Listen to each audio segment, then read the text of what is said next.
Federal Notations and Guidelines. In 1965, the federal government enacted the Higher Education Act to regulate the way financial aid funding is provided and to provide accountability for higher education.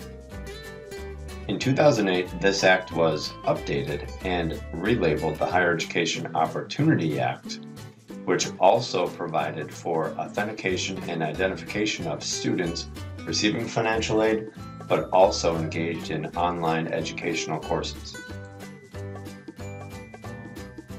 The language specifically states that accrediting agencies are responsible for ensuring institutions that offer distance education or correspondence education have appropriate processes in place in which students engaged in distance educational courses are the same students that registered for those courses, and in fact are the same students that complete the course material, participate in the course, and receive the academic credit.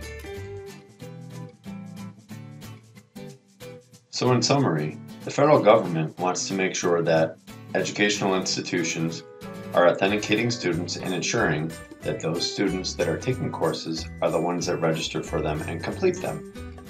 They hold accrediting agencies responsible for keeping up with educational institutions, and the educational institutions are the ones responsible for implementing the processes and providing the accrediting agencies, middle states in our case, with that proof on a routine basis.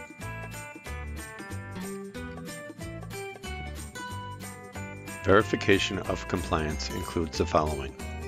Number 1, meeting the minimum requirements as documented by middle states, which essentially are those dictated by the federal government. The second being that we provide written documentation to middle states in their format, providing evidence of ECC's policies and procedures. So what is it that middle states needs to know?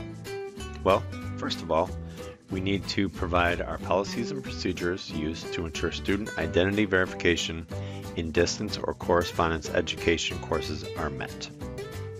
Number 2, we provide the procedures we have regarding the protection of privacy for students enrolled in those courses and/or programs. And then as a third item, they ask that we provide proof of notifying students if there are any additional fees associated with student identity verification. Well, for the first one, we definitely do.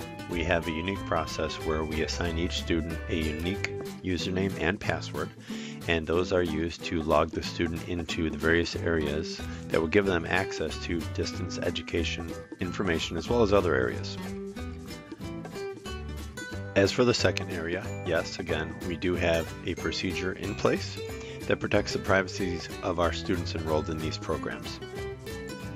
And for the third piece, we don't have a procedure because in fact we do not charge a fee associated with identity verification of students. So that doesn't apply.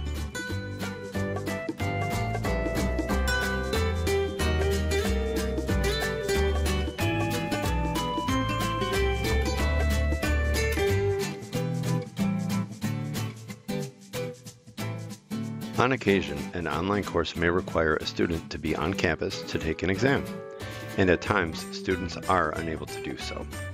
When those cases arise, the student's exam completion can be proctored off-site. SUNY Erie has an online proctor certification form that is used in those cases. The form is completed with both the student's and proctor's information, as well as the proctor's certification that they will serve as the proctor for the entire exam. It is the responsibility of the student to contact the proctor to schedule his or her exam and to give the proctor sufficient notice for scheduling the exam. Any proctoring fees are the responsibility of the student.